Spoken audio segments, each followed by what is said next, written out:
بالله من الشيطان الرجيم. بسم الله الرحمن الرحيم.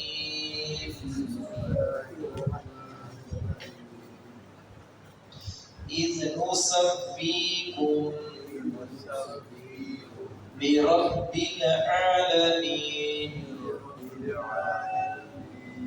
وما أضلنا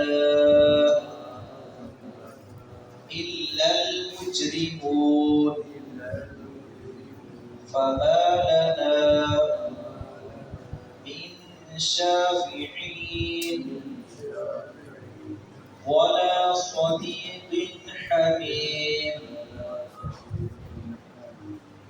فلو أن لنا كرة فتكون من المؤمنين. مشرکی جو اللہ رب العزت کے ساتھ لوگوں کو شریک ٹھہراتے تھے، خالق کے ساتھ مخلوق کو شریک ٹھہراتے تھے، روز قیامت پچھتائیں گے، نادم اور شرمندہ ہوں گے اور کہیں گے کہ کاش ہمیں دوبارہ ایک چانس اور مل جائے تاکہ ہم جو ہے اپنی کی ہوئی کرتوتیں میں اس کا جو ہے کفارہ ادا کر سکیں اور دوبارہ ہمیں زندگی ملے، ہم ایمان لائیں اور سارے اعمال کریں.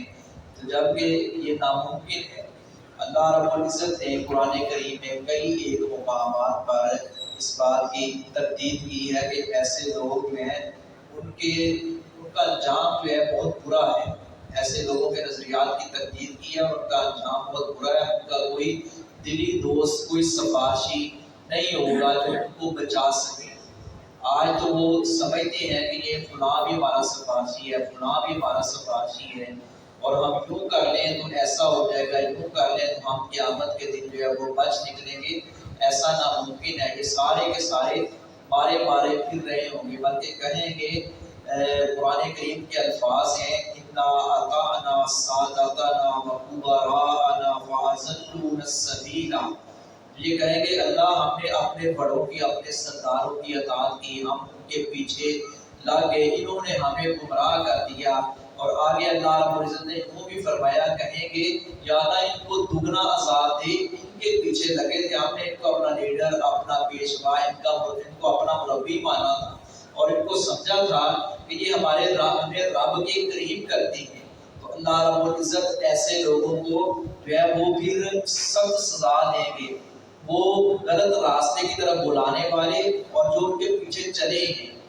اللہ رب العزت نے عقل سے، فہم و فراست سے نوازا تھا، عاقل تھے، بالغ تھے، ذی شعور تھے، لیکن مسلمان تھے. لیکن کیونکہ یہ تین چیزیں بنیادی طور پر شرط ہیں، عاقل ہونا، بالغ ہونا اور اسی طرح مسلمان ہونا. جب یہ تینوں چیزیں کسی کے اندر پائی جاتی ہیں، اللہ نے عقل بھی دی ہے، مسلمان بھی ہے، بالغ بھی ہے، پھر کوئی اس کے پاس عذر نہیں رہتا.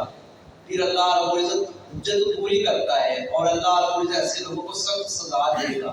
وہ بھی مجرم ہے، غلط راستے کی طرف لے کر جانے والے. یہ نہیں کہہ کہ جان چھوٹ جائے گی، نہیں، انہوں نے ہمیں گمراہ کیا تھا، ایسے جان نہیں چھوٹے گی. جہاں وہ مجرم ہیں، یہ پیچھے چلنے والے بھی مجرم ہیں.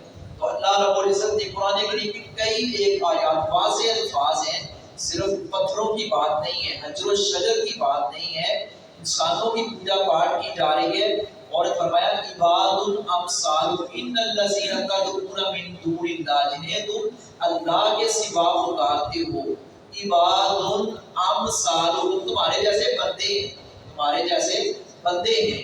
فادعوہم فلیستجیبوا لہم، اللہ رب العزت ہم کو پکارو تو تمہاری پکار کا جواب دیتے ہیں. لیکن وہاں سارے بے بس ہوں گے، وہاں سارے بڑے بڑے سردار اور بڑے بڑے اونچی پگڑیوں والے، بڑے بڑے تلے والے، وہ سارے کے سارے وہاں مارے پھر رہے ہوں گے، کوئی کسی کے کام نہیں آئے گا.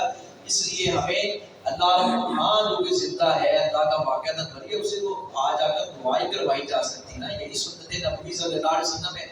لیکن اللہ رب العزت جو ہے یہ بندہ دنیا سے چلا جائے پھر بندہ کہے گا کہ اللہ رب العزت کے قریب کرتے ہیں، وہ تو خود دعاؤں کے محتاج ہیں.